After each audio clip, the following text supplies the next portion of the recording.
Hello students, कैसे हैं आप लोग। उम्मीद करता हूं कि आप अच्छे होंगे। आज मैं लेके आया हूं इलेक्ट्रोस्टैट का नेक्स्ट वीडियो लेक्चर। तो बने रहें जितेंद्र सर यानी जेके सर के साथ वीडियो के लास्ट तक।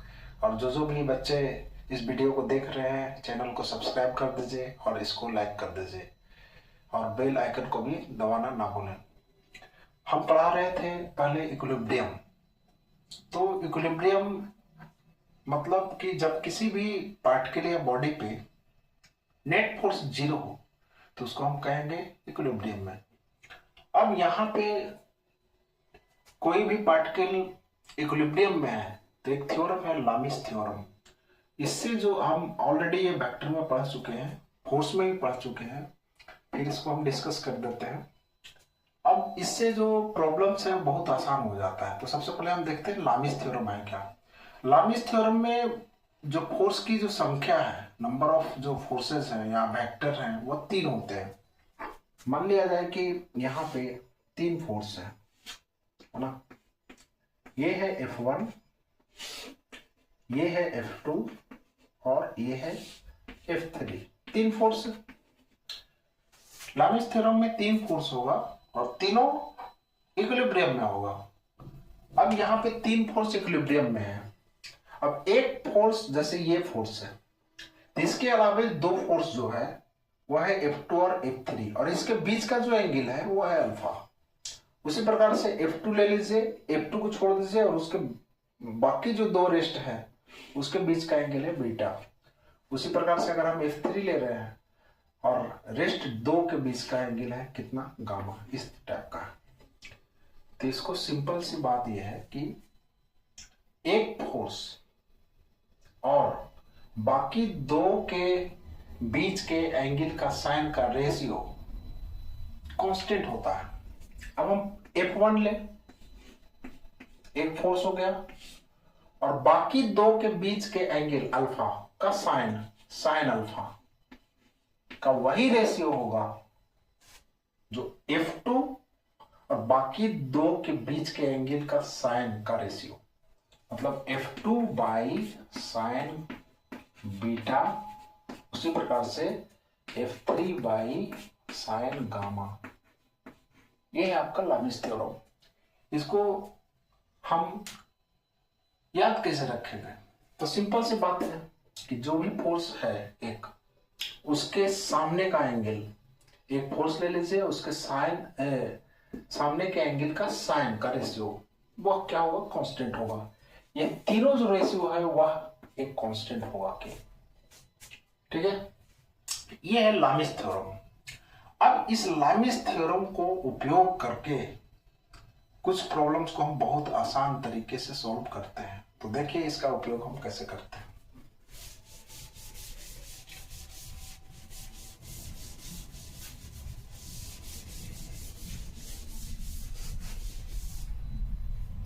अब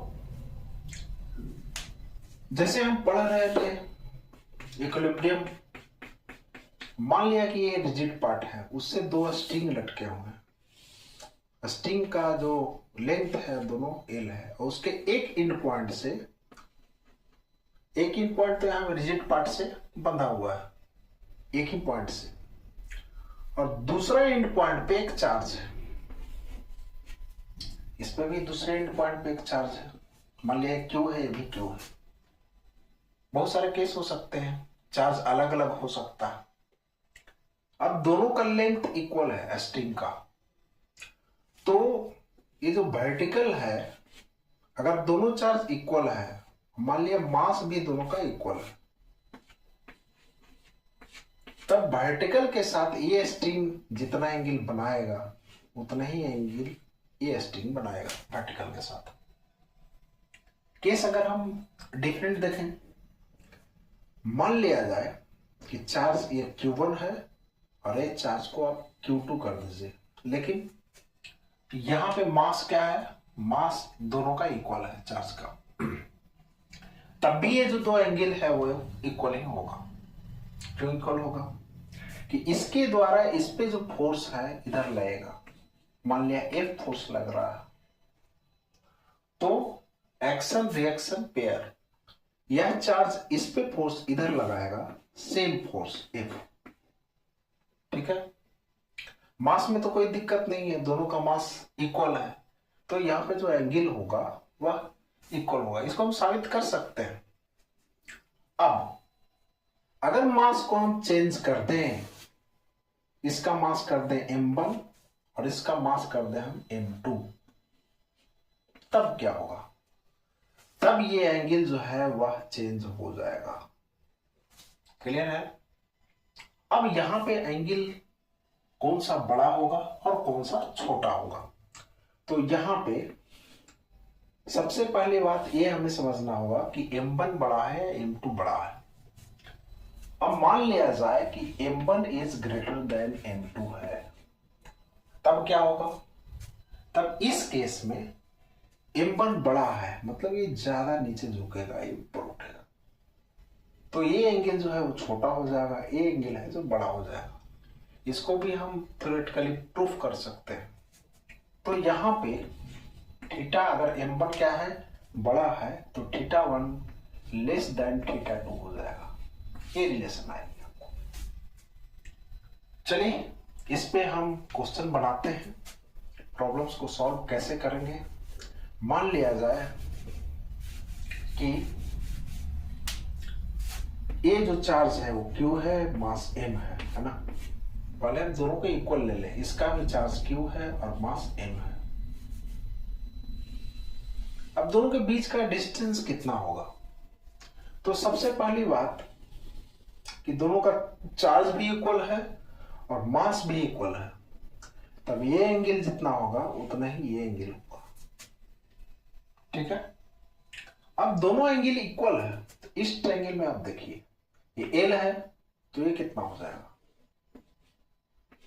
वेक्टर पढ़े हैं तो अगर इसको वेक्टर मान लीजिए तो इसका एक कंपोनेंट इधर, तो ये हो जाएगा L cos थीटा, ये हो जाएगा L sin थीटा, ये पार्ट। उसी प्रकार से ये भी जो होगा यहां से यहां तक, वो भी हो जाएगा L sin थीटा। देख लीजिएगा, नहीं समझ में आता है तो ट्रायंगल को ले लीजिएगा, राइट एंगल ट्रायंगल है, ये दिया हुआ है, ये थीटा दिया हुआ, तो ये निकाल लीजिएगा। तो हो गया L sin थीटा, ये भी L sin थीटा। तो ये जो पूरा डिस्टेंस हो गया यहां से यहां तक, ये हो गया आपको 2L sin थीटा। अब हमको अगर मान लिया जाए कि इस चार्ज पे फोर्स निकालना है इसके कारण, तब कितना हो जाएगा? मान लिया ये फोर्स है F, तो F इक्वल टू हो जाएगा K Q1 Q2, मतलब Q into Q by R square.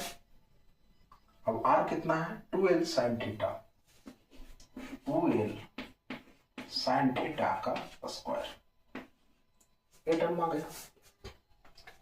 Q into Q को हम Q स्क्वायर लिख सकते हैं, तो इसको Q स्क्वायर कर दीजिए। अब इतना आ गया। मान लिया जाए कि इसमें टेंशन फोर्स T है, ठीक है, और इसमें मास है m, इसलिए वर्टिकली डाउनवर्ड एक फोर्स लगेगा mg। ठीक है, तो यहां पे तीन फोर्स हो गया, इस चार्ज पे तीन फोर्स है, एक टेंशन फोर्स इधर, m इधर, mg नीचे। इसमें हम दो तरीके से इसको सॉल्व कर सकते हैं। एक तो लामिस थ्योरम लगा देंगे, तीन फोर्स यहां पे हो गया। अब देख लीजिए, ये अगर थीटा है, इसको हम साफ से बना देते हैं।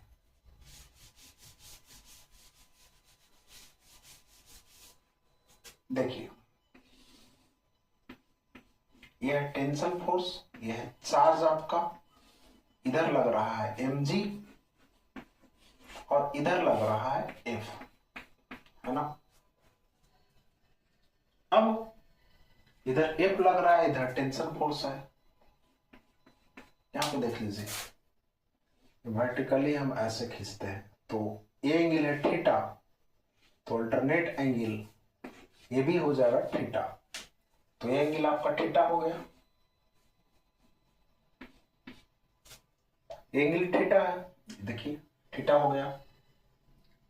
तब बाकी जो सारे एंगल है वो निकल गए, ये तो 90 डिग्री है, ये वर्टिकली डाउनवर्ड है, हॉरिजॉन्टली है, ये भी 90 डिग्री होगा। ये एंगल कितना हो जाएगा? ये टोटल यहां से यहां तक, यहां से यहां तक है 180, अरे है थीटा, तो ये एंगल कितना बचा? तो ये एंगल बचा 180 माइनस थीटा,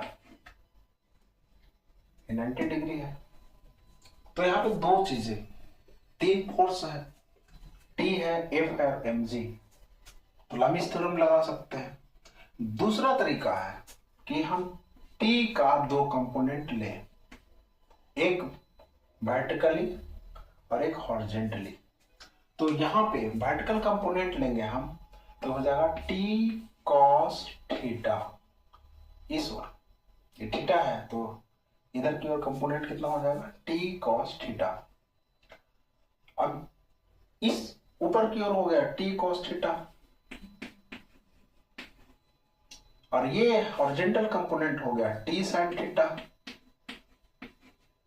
और ये इक्विलिब्रियम में, तो वर्टिकल कंपोनेंट इक्वेट हो जाएगा, मतलब T cos theta is equal to M G हो जाएगा। उसी प्रकार से टी साइन थीटा कितना हो जाएगा? टी साइन थीटा एफ के बराबर हो जाएगा, और एफ हम अभी कैलकुलेट कर चुके हैं। चलिए मिटा दिए, चलिए फिर से लिख देते हैं, एफ इजकल टू के Q square by 2l sine theta, अभी हम बताए थे का स्क्वायर, यह है एफ आपका। अब इसको इक्वेशन मानिए 1 और इसको मानिए 2। अब 2 में हम 1 से डिवाइड दे दें, तब क्या होगा? T sine theta by T cos theta is equal to F by M G, ठीक है।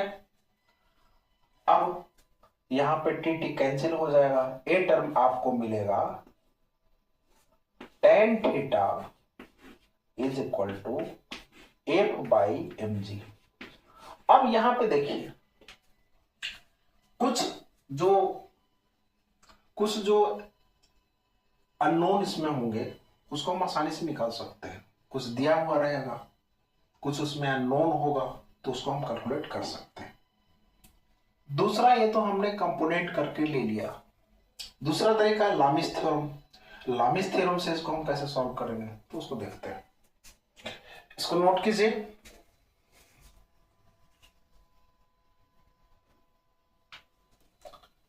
अब यहां पे लामिस थ्योरम हम लगाएंगे।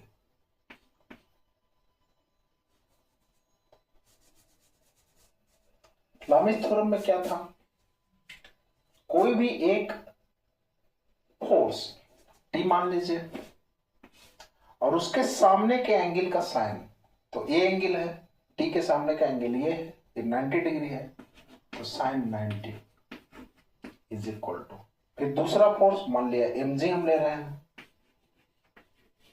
डिवाइडेड बाई उसके सामने के साइन का एंगल, तो एम जी के सामने का जो एंगल है बाकी रेस्ट टू फोर्स के बीच का, तो ये एंगल है।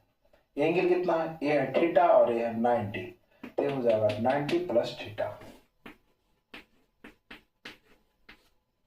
ठीक है। अब तीसरा फोर्स है एफ, एफ बाई उसके एफ के सामने का एंगल ये है, उसका साइन, मतलब साइन 180 माइनस थीटा। अब कोई भी दो यहां पे ले लीजिए, ये ले लीजिए, चाहे ये ले लीजिए, इस प्रकार से हमको दो इक्वेशन मिल जाएगा। सेम उसी पैटर्न पे आ गया, देख लीजिएगा इसको।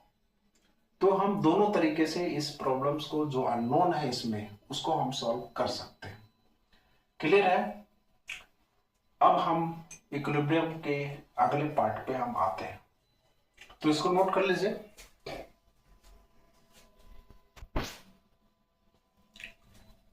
अब बच्चों, इक्विलिब्रियम जो है वो 3 प्रकार का होता है।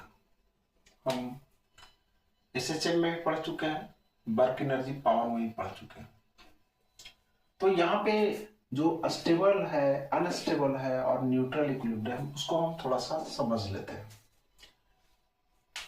जैसे कि कोई इस तरह का सरफेस है ना, इस पे कोई बॉल रखा हुआ है ना। अब बॉल रखा हुआ है तो नेट फोर्स इस पे 0 है, तो ये बॉल जो है इक्विलिब्रियम में है। लेकिन जब इस बॉल पे हम फोर्स लगाते हैं, छोटा सा ही क्यों नहीं, तो ये बॉल है वो डिस्प्लेस होगा। छोटा सा फोर्स लगा के छोड़ दें हम तो डिस्प्लेस होगा। अब ये डिस्प्लेस होगा तो क्या ये पुनः यहां पे आएगा? नहीं आ पाएगा। तो यहां पे इक्विलिब्रियम में है, लेकिन एक कैसा इक्विलिब्रियम में है, फिर से वो अपनी पोजीशन को रीगेन नहीं कर सकता है। तो ऐसे इक्विलिब्रियम को हम कहेंगे अनस्टेबल इक्विलिब्रियम। दूसरा एग्जांपल समझिए। एक बॉल यहां पे रखा हुआ है, अब इस बॉल पे थोड़ा सा फोर्स लगाइए तो ये इधर डिस्प्लेस हो जाएगा, यहां कहीं आ जाएगा। अब अगर फोर्स लगा के हटा देते हैं तो ये बॉल जो है ऐसे ऑसिलेट होगा और उसके बाद फिर वहीं पे आके रुक जाएगा। तो इस प्रकार का जो इक्विलिब्रियम है उसको हम कहेंगे अस्टेबल इक्विलिब्रियम। और न्यूट्रल, जब पोजीशन में कोई चेंज नहीं होता है। जैसे ये बॉल है, इसको अगर डिस्प्लेस करते हैं तो ये हॉरिजॉन्टल पे ही रहेगा, इसके पोजीशन में जैसे था न, उसके हाइट में कोई चेंज आ रहा है ना कुछ। तो ऐसे इक्विलिब्रियम को हम कहते हैं इक्विलिब्रियम, न्यूट्रल इक्विलिब्रियम। तो ये है आपका न्यूट्रल इक्विलिब्रियम, ये है आपका अनस्टेबल इक्विलिब्रियम और ये है आपका अस्टेबल इक्विलिब्रियम। ठीक है। अब हम चलते हैं दूसरा एग्जांपल की ओर। मान लिया जाए ये स्प्रिंग और ब्लॉक सिस्टम है। ये स्प्रिंग का नेचुरल लेंथ है, तो यहां पे ये जो ब्लॉक है वह ब्लॉक कहलाएगा स्टेबल इक्विलिब्रियम में। अब जब इस ब्लॉक को हम थोड़ा डिस्प्लेस कर दें x, जब x हम डिस्प्लेस कर देते हैं और फिर छोड़ देते हैं तो यह ब्लॉक ऑसिलेट करेगा, एसएचएम करेगा। ठीक है। और यहां पे एसएचएम के कंडीशन को फॉलो भी करता है। और इस प्रकार से जो ये ब्लॉक है वह यहां पे किस इक्विलिब्रियम में है? तो यहां पे यह अस्टेबल इक्विलिब्रियम में है। ठीक है। जब इसको हम डिस्प्लेस कर दे और छोड़ दे तो फिर यह धीरे धीरे धीरे धीरे यही इसी पोजीशन को गेन कर लेता है। तो इस इक्विलिब्रियम को हम कहेंगे अस्टेबल इक्विलिब्रियम। और अस्टेबल इक्विलिब्रियम होता है तो हम टाइम पीरियड हम निकालते हैं, एसएचएम में हम पढ़ चुके हैं, 2 pi under root m by k। ठीक है। इस इक्वेशन को हम पढ़े हैं। अब इसको हम अभी जो हम कंसेप्ट बताने जा रहे हैं उसमें अप्लाई करेंगे।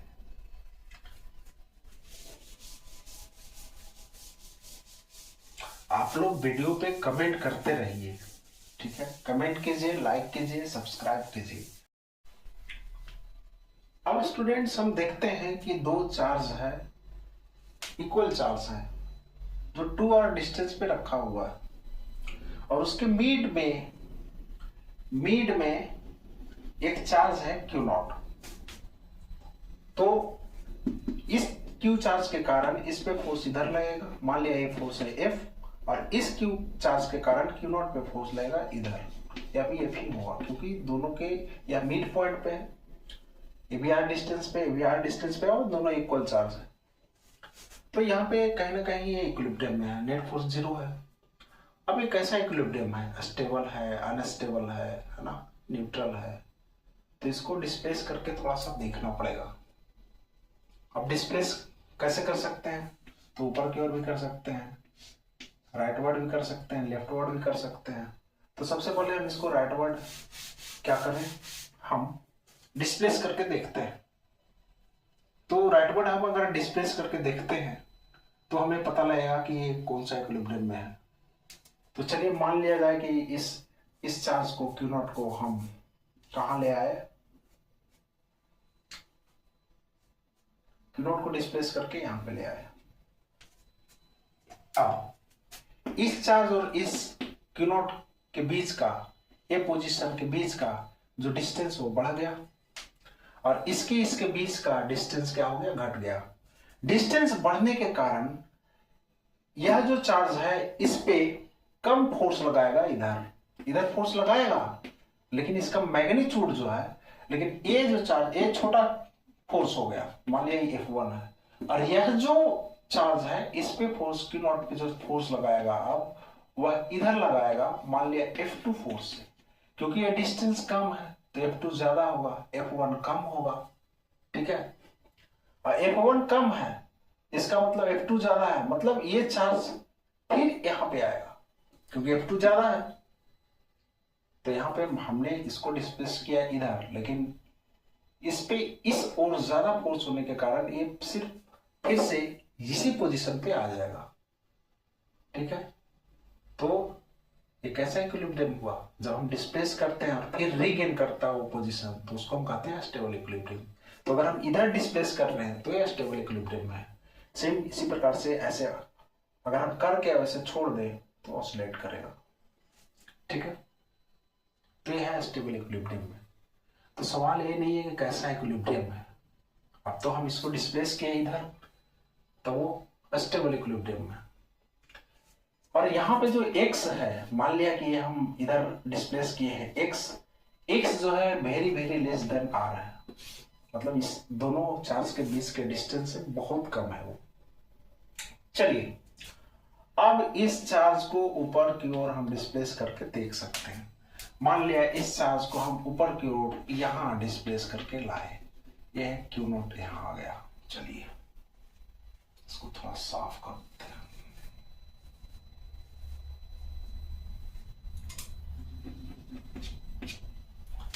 अब इस चार्ज को यहां हम डिस्प्लेस किए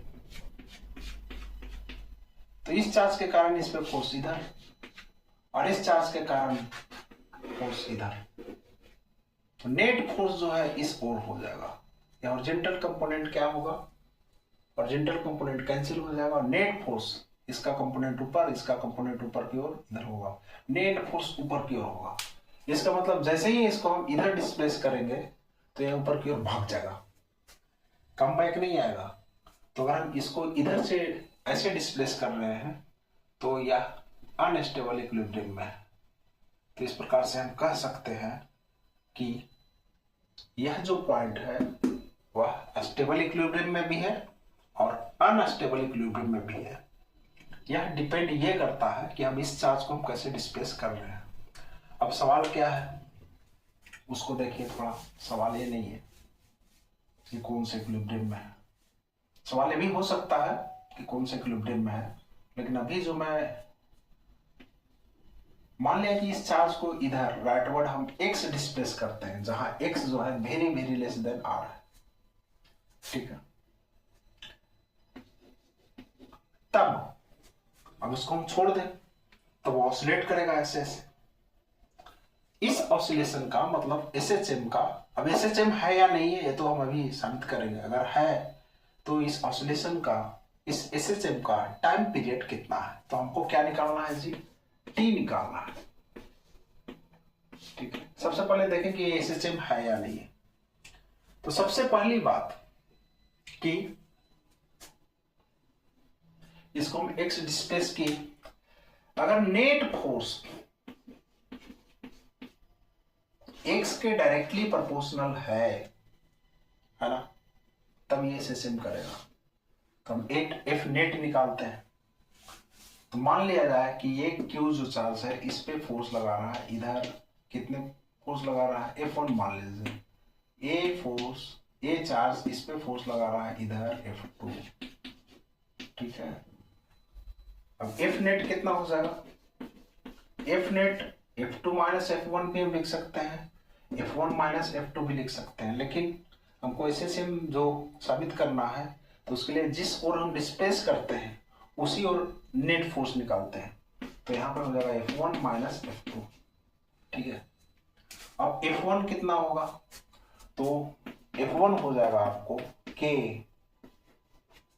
ये चार्ज है Q by Q not, Q into Q not, मतलब Q फोर्स कितना होता है K Q1 Q2 by R square.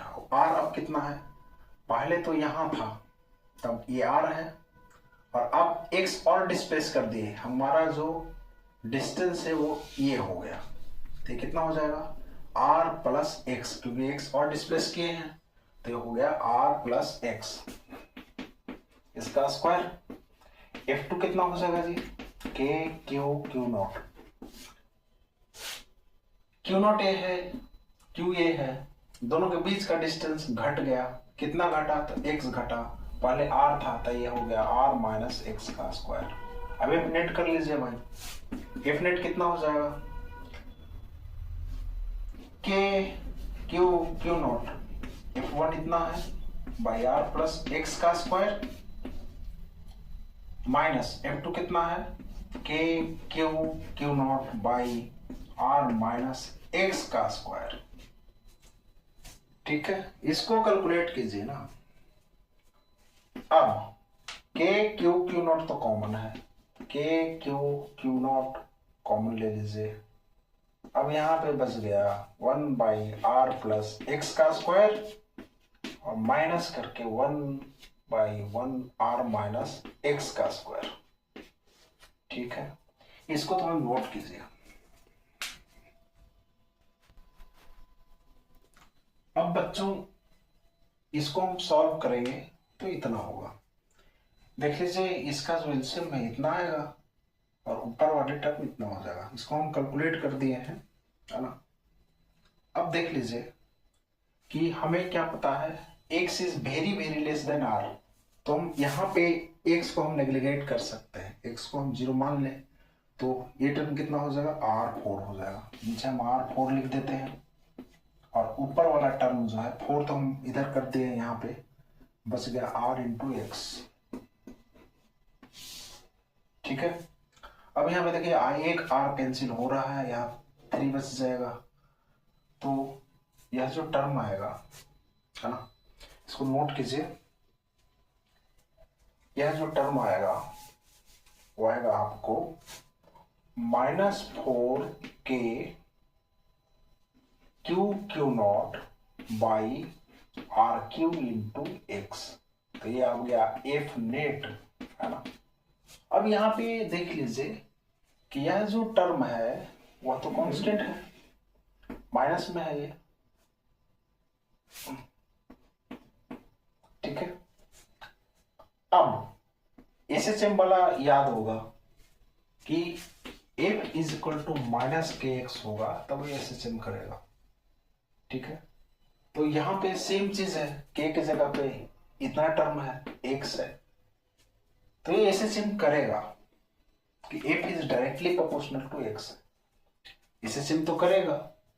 अब SHM का टाइम पीरियड कितना होगा, इसको नोट कीजिए, वीडियो पॉज करके। अब